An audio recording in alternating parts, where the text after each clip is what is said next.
সরকারি চাকরির বিভিন্ন রাজ্য ও কেন্দ্রীয় পরিষেবায় সফল প্রার্থীদের সম্মান জানাতে রবিবার কলকাতার বিশ্ববাংলা প্রদর্শনী কেন্দ্রে মহা সমারোহে অনুষ্ঠিত হল রাইস এডুকেশনের ১৬তম সমাবর্তন উৎসব। অনুষ্ঠানে ৪,০০০-এরও বেশি বর্তমান ও প্রাক্তন ছাত্রছাত্রী এবং তাদের পরিবারের সদস্যদের উপস্থিতিতে ছিল চাঁদের হাট।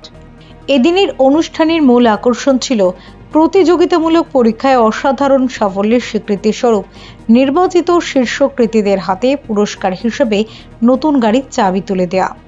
১৯৮৫ সালে বেলঘড়িয়ার একটি ছোট্ট কেন্দ্র থেকে যাত্রা শুরু করে গত ৪ দশকেরও বেশি সময় ধরে WBCS, SSC, ব্যাংকিং, রেল, বিমা ও PSC সহ বিভিন্ন প্রতিযোগিতামূলক পরীক্ষার প্রস্তুতিতে পূর্ব ভারতের অন্যতম শীর্ষ প্রতিষ্ঠানে পরিণত হয়েছে রাইস। এদিনের বর্ণাঢ্য সাংস্কৃতিক অনুষ্ঠান ও প্রদীপ প্রজ্বলনের মাধ্যমে কর্মসূচির সূচনা হয়। রাইস এডুকেশনের প্রতিষ্ঠাতা চেয়ারম্যান অধ্যাপক ডক্টর সমিত রায়ের স্বাগত ভাষণে প্রতিষ্ঠানের দীর্ঘ পথ চলা এবং আগামী দিনে জনসেবক গড়ে তোলার অঙ্গীকারের কথা তুলে ধরেন। অনুষ্ঠানের প্রধান অতিথি স্বরূপ উপস্থিত ছিলেন কেন্দ্রীয় শিক্ষা ও উত্তর পূর্বাঞ্চল উন্নয়ন মন্ত্রকের প্রতিমন্ত্রী ডক্টর সুকান্ত মজুমদার। সম্মানীয় অতিথি হিসেবে উপস্থিত ছিলেন অবসরপ্রাপ্ত IAS আধিকারিক দেবাশিস সেন। মূল অনুষ্ঠান শুরুর আগে কেন্দ্রীয় মন্ত্রী ডক্টর সুকান্ত মজুমদার ছাত্রছাত্রী ও শিক্ষকদের সঙ্গে নিয়ে প্রধানমন্ত্রী নরেন্দ্র মোদীর মন কি বাত অনুষ্ঠানে সরাসরি সম্প্রচার শোনেন। পরে বক্তব্য রাখতে গিয়ে ডক্টর মজুমদার ও দেবাশিস সেন দেশ গঠনের সততা, শৃঙ্খলা এবং জনসেবার দায়িত্বের গুরুত্বের উপর বিশেষ জোর দেন। এদিনের সমাবর্তনে সফল প্রার্থীরা কর্মজীবনে নৈতিকতা ও পেশাগত মূল্যবোধ অটুট রাখার বিশেষ শপথ নেন। পাশাপাশি সফল প্রাক্তনীরা বর্তমান শিক্ষার্থীদের সঙ্গে অভিজ্ঞতা বিনিময় করেন। অধ্যাপক ডক্টর সমিত রায় জানান, এই সাফল্য আগামী প্রজন্মের চাকরি প্রার্থীদের অনুপ্রাণিত করবে। অনুষ্ঠানের শেষে রাইস এডুকেশনের CEO সোমনাথ আচার্য সমাপনী ভাষণে বলেন, মানসম্মত প্রশিক্ষণ ও সঠিক দিশার মাধ্যমে প্রতিটি চাকরি প্রার্থীর উজ্জ্বল কর্মজীবন গড়ে তুলতে এবং দেশের অগ্রগতিতে অংশীদার হতে রাইস এডুকেশন সর্বদা প্রতিশ্রুতিবদ্ধ।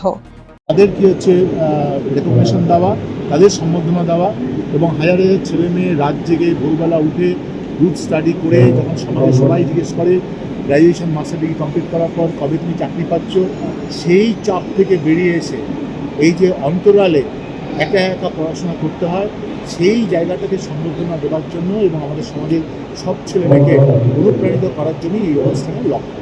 স্যার, রাইস সবসময় আমি বলবো, জীবনে হারলে চলবে না, জীবনে উঁচু নিচু থাকবেই, সেখানে কখনো ভালো হবে, কিছু মন্দ হবে, কিন্তু দীর্ঘ 40 বছরের অভিজ্ঞতা আমি দেখেছি যে সরকারি চাকরি পাওয়া নিয়ে যতই বিতর্ক হোক না কেন, 2 বছর 1 বছর 5% লোকেদের মধ্যে, ছেলেমেয়েদের মধ্যে এটা কাজ করে, কিন্তু 95% পরিশ্রম করে সঠিকভাবে চাকরিতে জয়েন করে।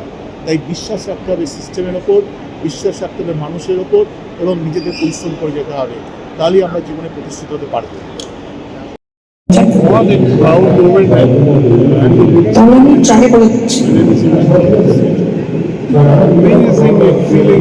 There's a lot of disturbance with this work.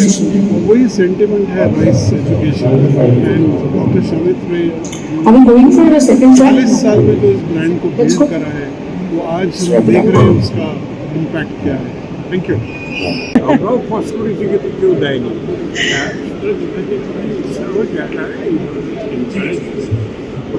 ভালো এমনিতেও রাজ্য সরকারও চেষ্টা করছে গরিব মানুষ সেটাও তারা ভাবছে এবং আমি চাইব যে আরও বেশি সর্বভারতীয় পরীক্ষা করতে বা সমস্ত রাজ্যের পরীক্ষা লাভ করে আমি এই আশা রাখি। Bureau report, channel 10।